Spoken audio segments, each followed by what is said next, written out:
Power bank 40,000 mAh ang gagawin naman natin siyempre hinahan natin ang wire. Negative, positive yan. Yung positive, yung red na wire tapos negative naman sa black na wire yan. Sa nickel strip yan, yung mga nickel na spot weld, medyo gasgasan muna natin ng konti tsaka natin hinangin. Kasi yung pinag-spot weld na yan, mahirap parapitin yan, hinang yan. Kaya medyo linisin lang natin ng konti. At ayan, narutin naman. Nagkaroon na tayo ng wire na negative, positive, black, and red.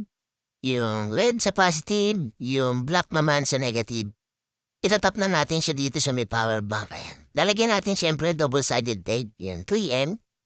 Tapos itap na natin din sa negative at positive. Yan, sa module ng power bank, baka makikita niyo yan, may nakalagay dyan. May negative, may positive.